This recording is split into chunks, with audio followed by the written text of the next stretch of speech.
Hi, I'm pleased to meet JasonDare on the trail. Jason, tell us why you're here at the Scuppernong Springs Nature Trail.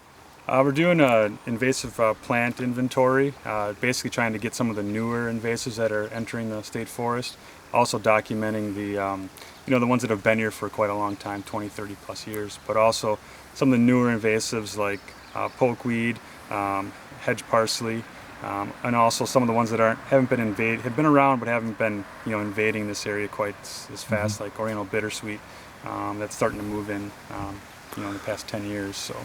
How do you categorize the percentage of the penetration of the invasive species? How do you document? When you say document, what does that entail? Well, basically we're just kind of getting points and just where individuals are and kind of getting a guess at how many are there. So you can say percent abundance that's there, but basically we're just saying giving it a 1, 2, or 3 at high infestation, medium, or low.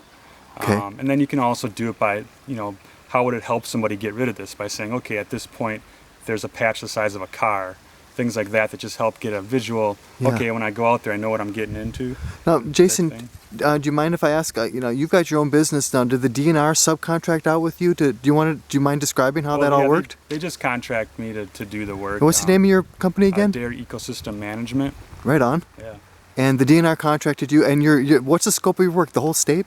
Well, it's kind of like basically I'm trying to pick out some of the better areas in the state forest to kind of... That's why you're at the Scuppernong Springs Nature Trail. Yeah, basically it's the trails and the parking lots, because that's where a lot of the invasives get started.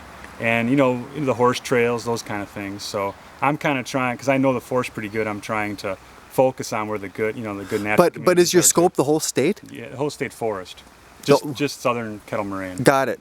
Yeah, I was wondering if you were going to get on the road and go even more adventurous. Not for this project, no. Wow. Mm-hmm. Now you were going to show me that bittersweet. Let's. Is that? Did you bring that up because it's one of the newer invasives that's kind of coming into the area? It's not necessarily newer. It's kind of new to the kettle moraine. It's been in the Waukesha. I think I see what you're talking about. It's been in the Waukesha County region for a good 20 years, 25 years, but it's starting to invade into the kettle moraine, and it's going to. And actually, once you open up an area like you have here, it just really goes. It really takes over. So this is it here. Yes. And it's a vine that climbs up anything pretty much. And I was mentioning to you that I just for your information that I had sprayed milestone on this buckthorn, and I'm going to zero in on this buckthorn so we can see what it looks like. But I didn't have enough sense to focus on this Oriental bittersweet. Now, how do you recommend treating this stuff? What's your... Yeah, for bittersweet, I would, what you can do is, what you can do basically is come up with the same mix, that you're spraying buckthorn with, but I wouldn't use milestone.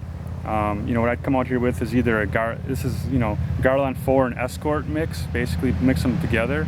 You can kill, it gives you more of a range to kill other species, so you can come out here and kill honeysuckle, buckthorn, autumn olive, Oriental bittersweet.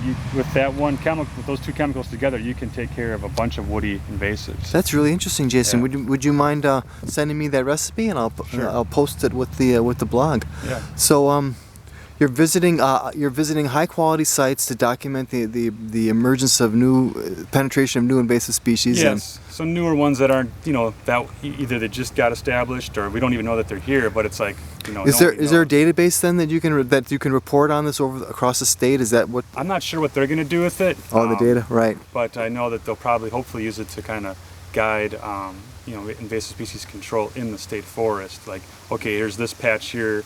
We haven't seen this anywhere else in the forest. Yeah. So we got to get on it now, or just help kind of keep going with kind of getting rid of the hedge parsley and those things. So, right.